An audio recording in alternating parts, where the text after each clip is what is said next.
In this video, we'll talk about how to hire a real estate agent who can help you buy or sell in New York City. More specifically, questions you should ask during your first interview/consultation, however you want to call it, common mistakes that you should avoid, and most importantly, what to look for in your agent. Because you don't want to hire just any agent, right? You want to make sure that you are working with a good agent. Now, what do I mean by good? A broad definition of good agent would be someone who has the required knowledge and skills to be able to find, negotiate, and successfully complete the transaction so you can become a homeowner if you're a buyer. Or if you are already a homeowner, someone who can sell your home for the best price with the best terms in the shortest amount of time with the least amount of hassle for you. I know that saying required knowledge and skills still isn't a specific answer to the question what you should look for in your agent and what kind of questions to ask during the interview. That's why make sure to watch this video till the end,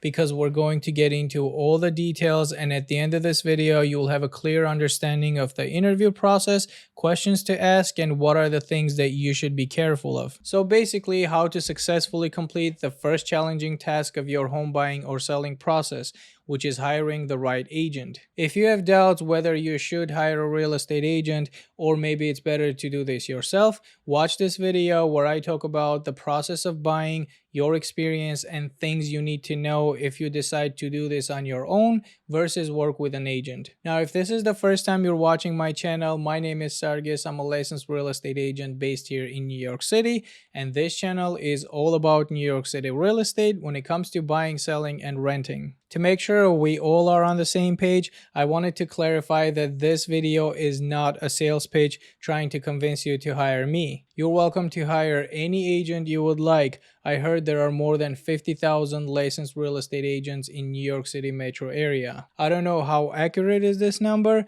but you have many agents to choose from with varying level of experience and success. It's more of a being a full-time real estate agent myself, how exactly I would interview people if I decide to hire an agent in New York City to help me buy or sell. If you're getting any value from this video, it would be a huge support to me if you just like the video and subscribe to the channel. Also, feel free to comment below if you have any questions. And if you would like to schedule a free 30-minute consultation call with me, there is a link in the description of this video. Now, without further ado, let's get to the video. One important thing to keep in mind is there are a lot of agents who are great at working with both buyers and sellers. I also work with buyers and sellers, and I enjoy working with both, but there are agents who exclusively work with buyers only, and there are agents who exclusively work with sellers only. Obviously, if you're looking to buy, you're not going to interview an agent who exclusively works with sellers. Same as if you're a seller, you probably don't want to have an agent who exclusively works with buyers and doesn't have what it takes to sell your home. But it's perfectly fine if agents work with both, as long as you're able to properly interview them and make sure that they are the right person to work with. Initially, I was planning to make two separate videos, one for hiring an agent to buy and another video for hiring an agent to sell. However, while representing a buyer and a seller are two different things, there are a lot of similarities and skills that your agent needs to have in order to successfully complete either transaction. That's why we'll do just one video and talk about both hiring a buyer's agent and hiring a seller's agent. After all, if you're buying now, you're probably going to sell at some point down the road. And if you're selling, chances are, if not right away, you'll buy at some point in the future. So it's important to know both. Let's briefly talk about the question,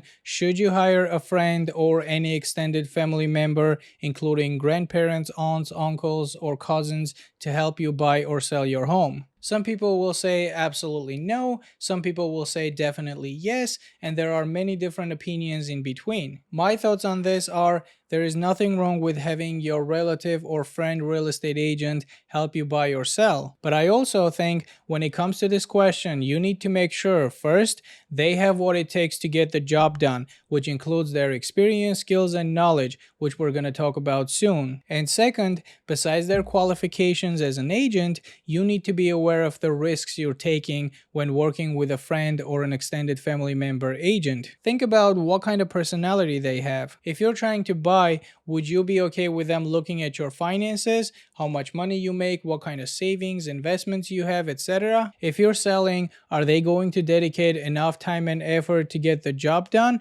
Or since they have personal relationships with you, they won't get fired regardless of the results? Are you okay with firing them if you don't like how they work and are not able to get the job done? You can have a great relationship with them, but this is a business transaction. And if for some reason the business relationship isn't going great because you're not satisfied how they work, whether you're buying or selling, will that reflect on your personal relationship? Are you okay with feeling that tension or pressure every time you see that person? These are just risks that you need to be aware of. In my opinion, if you know them well, they're professional and ethical, they can keep personal and professional separate, they're honest, and they have all the required knowledge and skills to get the job done for you, you might have a great experience working with them. But always consider the risks you're taking before committing to that person. And even if you have a friend or relative who you think can be a great person to work with, I always recommend to interview them and couple other agents as well.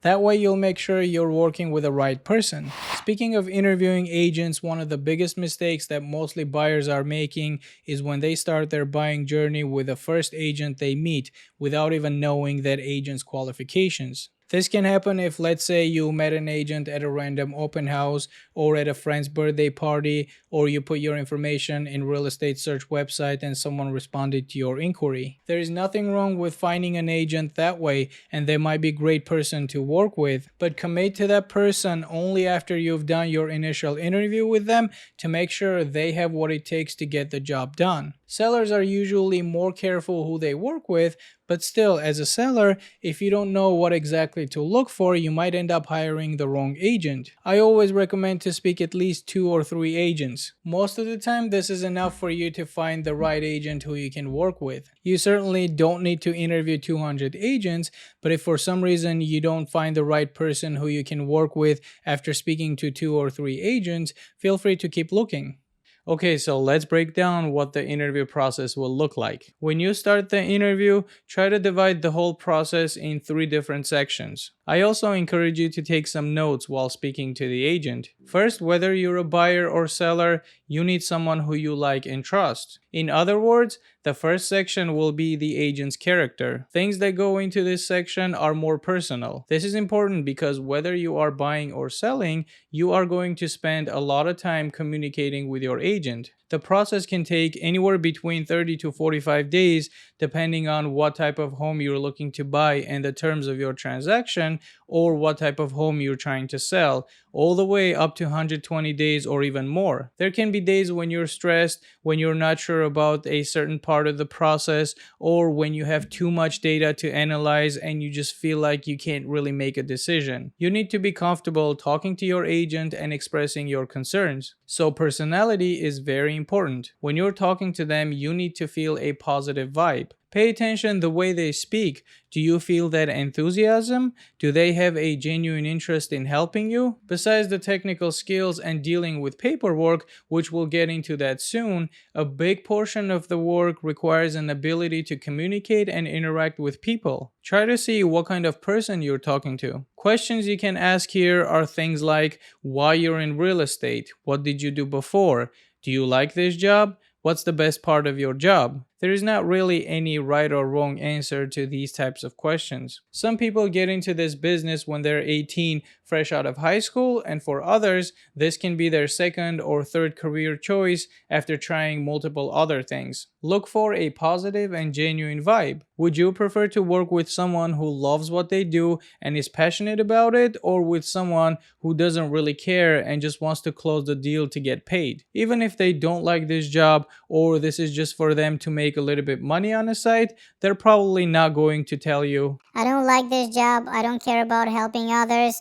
but since New York City real estate is expensive, I can make good commission. Either way, they're probably going to say how they like helping others, they're passionate about this, and things like that. Pay attention how they say it, not what they say. You're going to talk about their technical skills a little bit later, but during this initial opening questions, usually the way they answer, you can get a sense of how genuine they are. Do you feel any connection? Do you feel like you can trust that person? Once you start the process, they'll know all your finances preferences, what you like, what you dislike. If you're a seller, they'll have access to your home, they'll know how you live, what's inside your closets, and so on. So trust is number one thing. Unfortunately, there is no precise mathematical way of finding out during your initial interview whether or not you can trust the person in front of you. But listen to your gut. This first section is all about how you feel when you're talking to them. Because if during the first few minutes of the conversation you don't feel that connection, it just doesn't click, or you feel like they're not genuine and you don't really trust them, no matter how great technical qualifications they have on paper, are you really going to continue working with them and feel uncomfortable during the whole buying or selling journey? Also, during your first few minutes of the conversation, ask yourself, does this feel like a two-way interview or one-way? What I mean by that is, are both of you trying to find out if you can work together, or only one of you is asking questions? The best experience is when it's two-way interview. If you feel like it's a one-way interview, which can be either you're the only one who's asking all the questions and they just answer it without expressing any interest in you, or if they're the only one asking questions all the time and you just feel like they don't welcome any questions from you. This will start getting uncomfortable. So if it's a one-way interview, they're probably not the best person to work with, in my opinion. Real estate, especially in New York City, is very complicated, and throughout the process you're going to have questions. It is very important that you always ask any questions you have.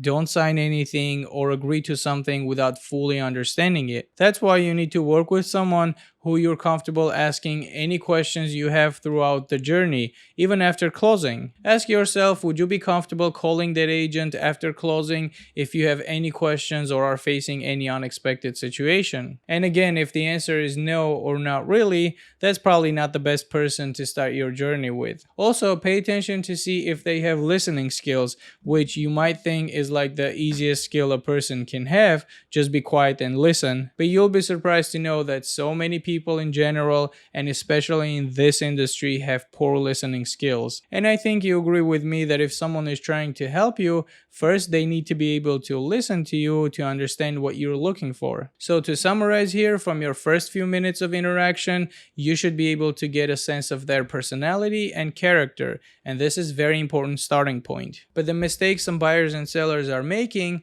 they immediately commit to that agent. Now, that agent might be an amazing person who you like and trust, which is very, very important. But the reality is, if they don't have the required knowledge and skills, your buying or selling journey is going to be extremely difficult and full of frustrations. So the next stage of your interview is going to be understanding the agent's qualifications. Here, your conversation is going to be more towards discussing general industry questions and find out what their experience is with the type of home you're looking to buy or sell. It's very important to note that just the number of years itself working in this industry isn't the most accurate representation of their experience and the level of competence. They can have 10, 20, 50, or 75 years of experience as a real estate agent, but this number isn't really the accurate metric that you should look for, because it doesn't matter if they've been licensed for the past 30 years if all they've done is a few transactions here and there. What you're really looking for here is the number of transactions and the type of transactions.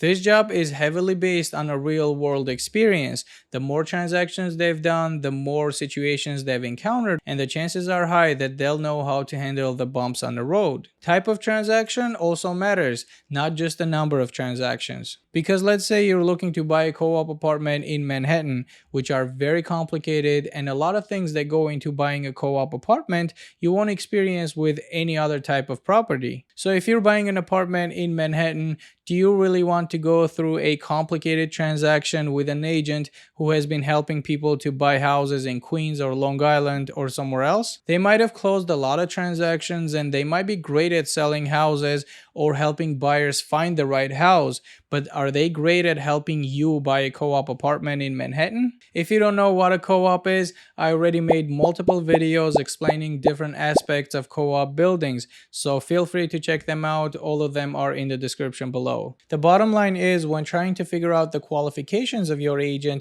you need to make sure they have the required experience in the type of home you're looking to buy or sell. The questions to ask here are you a full-time or part-time real estate agent? What type of homes have you helped people buy? Or if you're a seller, what type of properties have you sold? Which neighborhoods do you specialize in? So these are the questions to make sure they have an experience with the type of home and the area you're looking to buy or sell. And if you want to take it to the next level, you can ask about their difficult situations. Agents that work in this industry full-time and are helping buyers and sellers to successfully complete transactions most of the time have been in situations when things didn't go as planned. Ask them how they were able to handle the situations and what kind of solutions they came up with. The questions can be, what's the most complex negotiation you've handled? What kind of issues have you encountered in the past when working with buyers? Or if you're a seller, when selling a similar home, and how did you overcome the issue? Of course, everyone wants a smooth transaction without any complications or delays,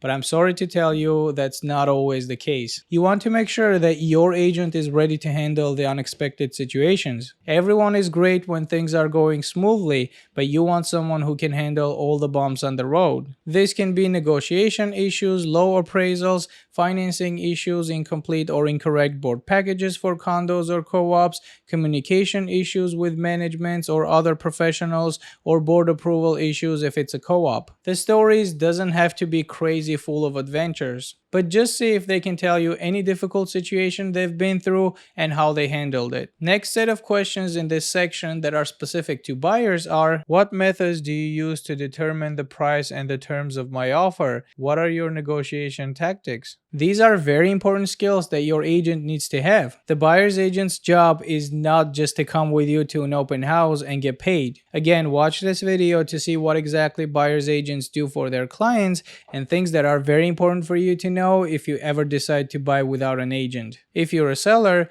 how are you going to price my home? What is your pricing strategy? What have similar homes sold for in my neighborhood? How do you vet the buyers? This is very important with any type of property, especially with co-ops. Since co-ops have their own financial requirements, and just because the buyer wants to buy your home and the bank is ready to give them a loan doesn't mean that the co-op board will approve the purchase. Co-ops can reject any resale or sublet application, so make sure that your agent knows how to vet the buyers. All of these questions you're going to discuss later and more details when you are actually in the process of buying or selling. But here you're just briefly going through those to make sure that they are qualified to work with you. See how they speak. Are they confident they can get the job done? Can they clearly explain the processes and the steps to successfully complete your transaction? Basically, you're looking for someone who has a system in place, who knows exactly how every step of the process works, who knows what are the common issues that may arise during your buying or selling journey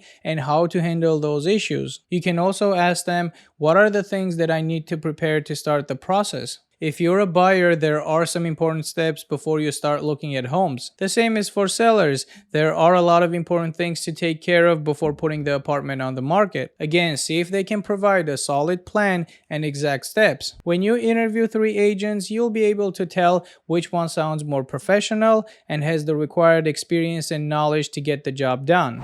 Okay, so at this point, you should have enough understanding of their personality, knowledge, and experience. That's great, but you're not done yet. The next stage of your interview and the third portion is to make sure they have a capacity to get the job done. Here, you're going to ask them questions to understand their time and resources. First question here is, do you work as a solo agent or are you part of a team? Now, there are many successful agents who work on their own, and it is common in New York City for agents to be part of a team. If the agent is part of a large team, it doesn't automatically mean that it's better than a solo agent. What you're really looking for here is to have a clear understanding of who is going to handle the transaction and who is going to be your primary contact person. Let me explain. For example, let's say you're selling. You might be talking to a team leader who is an experienced agent, answers all your questions, but once they get the listing, they might put one of their junior agents to work on it.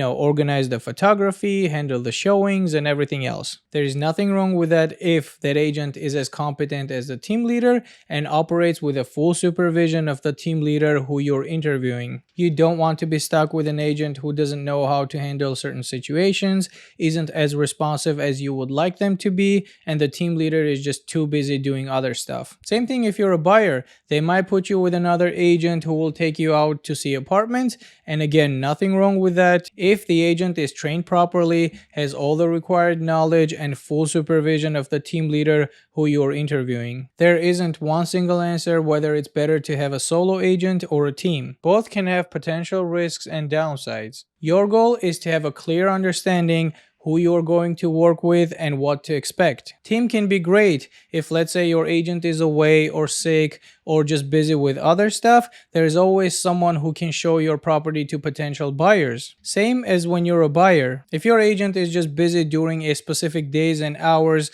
when you can see properties, they might have someone else from the team be with you, handle the tour, look out for things you might not see, and ask the right questions. Big teams might also have an admin who will be in touch with you regarding any administrative related things, which will help the process go faster. The potential downside is you might be interviewing one agent, but the transaction handles totally different agent from the team who's not as great or experienced. In general, the benefit of hiring a solo agent is basically you know exactly who you're going to work with. That agent is the one who's going to handle all the showings, negotiations, board package, etc. So if after the interview you decide to hire them, well, you know that that's the person you're going to work with. The potential downside is if that agent is sick, away, or simply taking a day off, or if they have too much business a single person can physically handle, then you might not always be the priority client. If you're getting confused with all of these, no worries, just keep watching. We're going to get into all the details and make it clear for you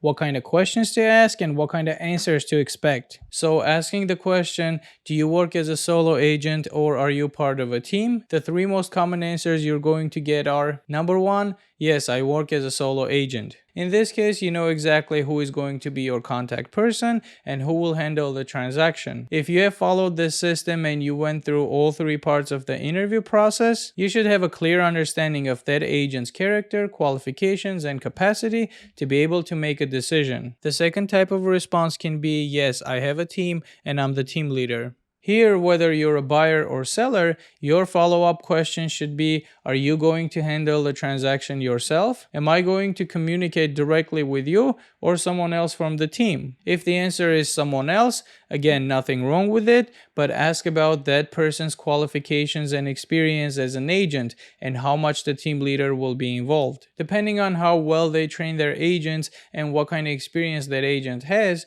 you might have a great experience working with them, but be careful not to get stuck with some random agent from a team who just doesn't have what you were looking for. And the third type of answer can be, yes, I am part of a team and I have a team leader. In this case, to your follow-up question, am I going to communicate directly with you or someone else from the team?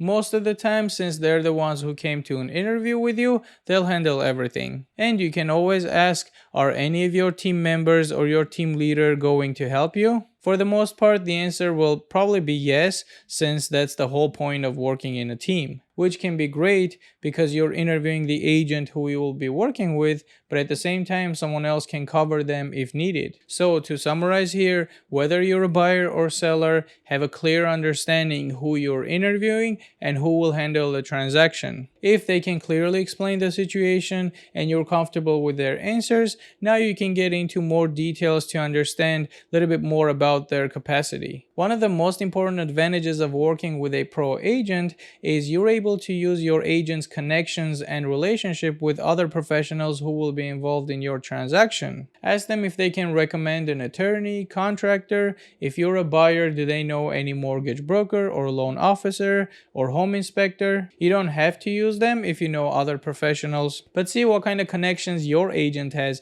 because their recommended people might work better for your specific transaction. So the next set of questions are, if you're a seller, ask them, how are you going to market my home? What is your strategy to sell my home? See if they can give you any other answer besides just taking the photos and putting the listing on Zillow or local MLS and wait for the buyers to come. Ask them, do you work with a professional photographer? Will you have a professionally drawn floor plan for my home? Do you offer any staging services? Will you make a video tour or 3D tour of my home? In today's digital and content creation world, videos and 3D tours can be powerful tools to get the job done. If you don't know what a 3D tour is, this is basically when the whole apartment or the house is scanned using a 3D camera, and thanks to a special type of software, you're able to walk around inside, see every detail, and get a better sense of the layout. All of these require spending money and resources. Make sure you hire an agent who has the resources and is willing to spend money on marketing and advertisement. There are so many listings with photos like this or this, no floor plan, or the floor plan looks like this. You can easily verify every agent's answers just by looking at their past listings. They can provide you a very well written marketing plan. But when you look at their past listings and you see photos like this, well, your property will most likely look like this too. Also, pay attention and see if they discuss with you doing a pre-listing walkthrough before putting the apartment on the market. Depending on the condition of your home and how long ago was the last renovation, for certain things it just doesn't make sense to spend money on, because the return on your investment simply just wouldn't be enough to justify the cost and the time you're going to spend. So it would be better just to leave it to the person who's going to buy it. But with a certain type of inexpensive improvements, you can get very good return on your investment. A fresh coat of paint, deep cleaning, or buffing the floors can make the apartment look much more appealing to the buyers. Some furniture might be better to move out or rearrange if you currently live there. A pro agent should be able to advise you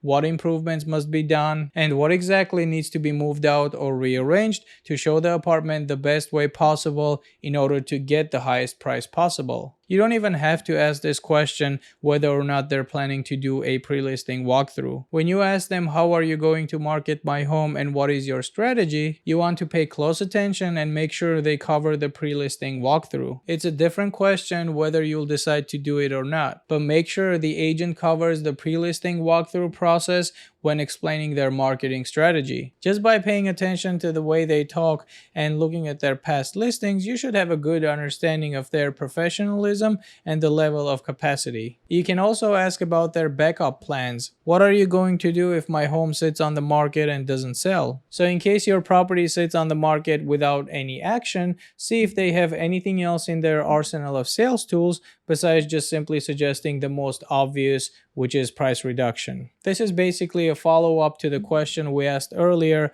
how are you going to price my home and what is your pricing strategy? If you're a buyer, questions you're going to ask is basically first to see if they have the capacity to find every possible option for you. Because if you're looking to buy the best possible home, you need to make sure you're considering every possible option. Then they need to be able to narrow down the search results and schedule tours for you to see homes in the most efficient way. This is not an easy task. Home search process can be the most time-consuming and stressful part. They need to use your time efficiently and help you with making a decision when considering pros and cons of each home. They also need to fully understand the building types. They need to understand what kind of market you're in right now. Are you in a seller's market where you're competing against multiple offers and your offer needs to be as strong as possible in order for you not to lose the home? Or are you in a buyer's market where you have more negotiating power and more time? Depending on what type of property you're looking to buy, co-op buildings have a lot of rules and restrictions, and you certainly don't want to spend your time looking at the apartments in buildings where you might not even be qualified to buy, or because of a certain rule or restriction, that building is a deal breaker for you. At this point, if you have followed this 3-part interview process, you already know their qualifications when you asked about making an offer and negotiations. So here you're looking at their capacity to understand if they're able to find the right home for you in the most efficient way. So when you ask them what's your system and how do you handle the buying process, see if they can clearly explain you the steps and certain things that you need to be aware of depending on what type of property you're buying. When interviewing 3 agents and asking all of them those same questions, you'll be able to see the differences between them, their personality, level of competence, and capacity. Again, most of the time, you should be able to make your decision when speaking to 2 or 3 agents. But if you still aren't sure, you can speak to a couple more agents. One more important thing that I want to talk about is the agent's social media presence. Instagram, Facebook, TikTok, and so on. In today's modern world, social media has already become a big part of our lives and can have a huge influence on people's decisions. So be careful when trying to assess someone's qualifications based on their social media following. First, I'm going to say that there are a lot of great agents out there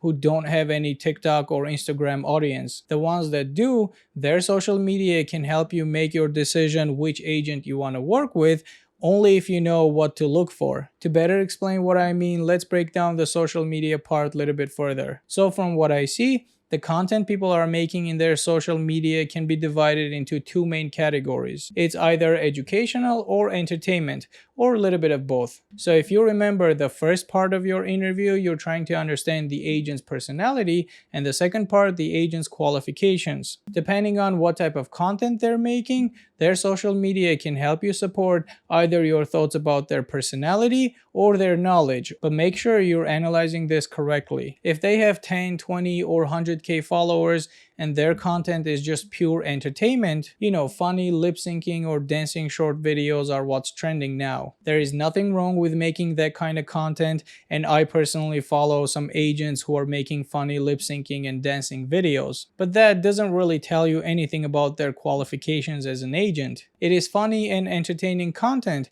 and you might also enjoy watching it. But these types of posts and stories can give you an idea about their personality, their sense of humor, maybe their daily life of having fun, traveling, eating, and things like that. It doesn't really give you any understanding of their actual knowledge and skills. If they have just educational content, it can be very helpful to understand their knowledge about the industry in general. That kind of content can provide you a good understanding of their ability to explain something to someone. This is important because we all probably have a friend or a colleague who knows how to do something very well, but is terrible at explaining. So that is one of the important things your agent should have, the ability to explain you all the complicated things of real estate. But the same thing here, don't make your decision just by the content they're making, because it's different filming and posting a short video on TikTok or Instagram and having followers versus being able to handle the transaction in real life. So in conclusion, whether the agent has educational or entertaining social media presence